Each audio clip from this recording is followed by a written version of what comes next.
Welcome back, everybody. This is Kenny with the Healing Homestead. I just wanted to catch you up with some of the stuff I've been doing inside the house, trying to prep for laying the decking.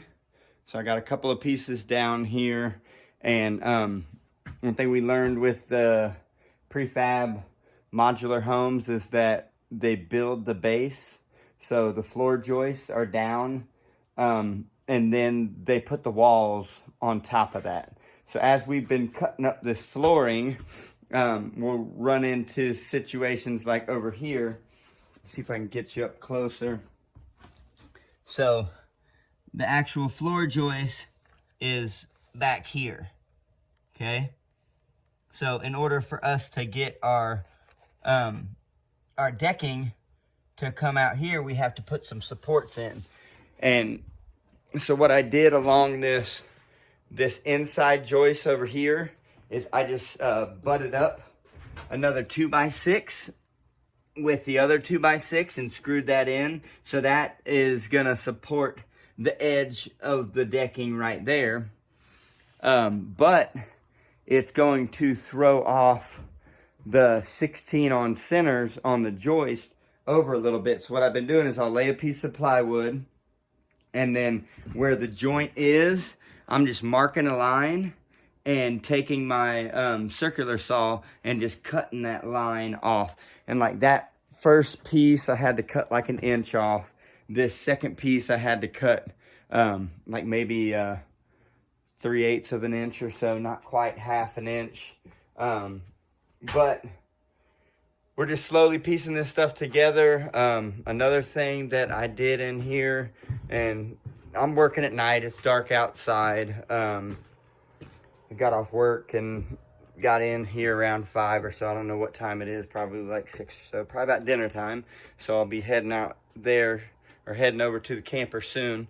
So right behind me is where our hot water heater's gonna go. We got it in the mail, and there it is. So it's a tankless hot water heater. What I'm gonna do with this is I'm going to insulate that wall and just slap up a piece of 1/2 inch plywood up there. That's going to be sturdy, plenty sturdy enough for the hot water heater. And then we'll bore through the wall, put piping out for the ventilation for it. But I got the main water lines right there. Our cold water has been steady over these temperatures the last few days. It's been down to like 20, I think 22, 23 one night, and then it got to be 26. And just to help out with that, we went ahead and stopped and got one of these infrared heaters that we're just gonna have over here in the house if we're working, or if it's gonna drop down really, really cold at night. We'll just keep one of those running, because I'd rather spend the money on electrical than having to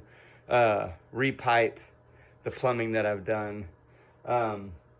Another thing I got is some more of the insulation sticks for the hot water lines that I haven't wrapped yet, so I'm going to do that. I was wanting to bring you along for the water hydrants out in the barn and the loafing shed, but I got busy and forgot to do that, so my apologies on that. But they're all working, so that's going to help out with having to haul water for our cow and the goats, which my wife says that the cow is going through the water a lot faster than the goats do. So I will catch you up on what I get done. But for now, just like I said, trimming the edges of the walls and bracing for this flooring, because once we get the floor down, it's going to be a lot easier for us to like have people come over and maybe help us throw up some sheetrock. But right now, with the joist being open, it's just kind of a liability and something that I don't want anybody coming in, getting hurt. I mean, if I hurt myself doing my own project, that's one thing, but having other people come over and enjoy that, it's not part of my plan. The other day, I was actually, I was working out on the outside of the house, on that side of the house, running the gas line. We're putting in a new gas line to run to the propane tank. And anyways, one of the guys that we have helping doing the siding was working up above me on scaffolding, doing some soffit work. Great guys. And I as I was getting out from underneath the house, I got my bell rung. I had a nail gun come down off of his scaffolding and hit me right in the top of the noggin. I don't know if you can see any of that, but not helping with the hairline, as my son would say.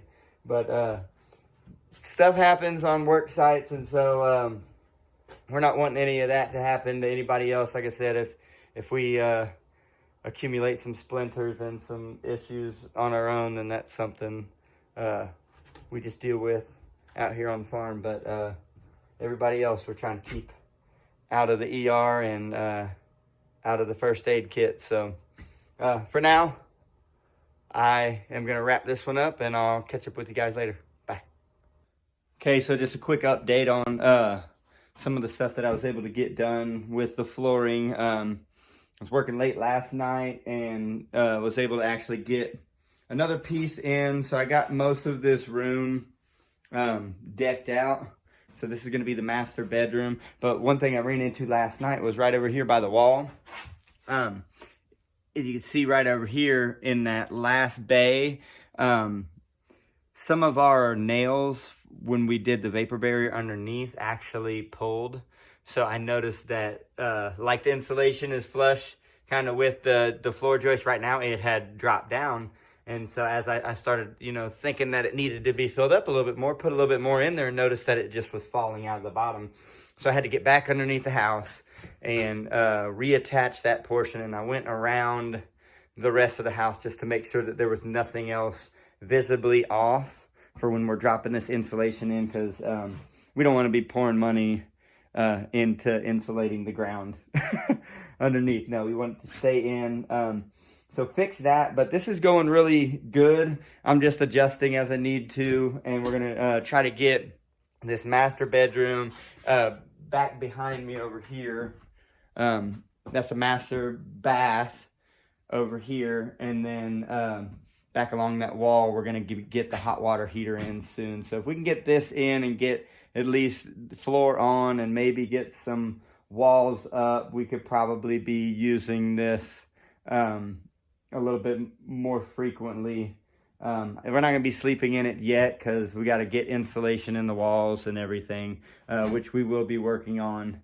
But for right now, we're just trying to get a base, get maybe a washer and dryer, because we're having to drive about 20 minutes to our in-laws, which thank you for letting us use your washer and dryer until we get ours. But hopefully here in the next few days, maybe week, I don't really know, we'll have the washer and dryers set up here so that we can just go from the camper. You might not be able to see it out there, but just walk over here and we're gonna do laundry. So as I keep working, I'll update you. I'm gonna go back underneath the house and work on some more of that vapor barrier, make sure that all that's good. We've been blessed with really warm temperatures for December. So we're going to take advantage of it and get everything wrapped up the best that we can, so that when the January freezes come, we'll be ready for it. So, bye.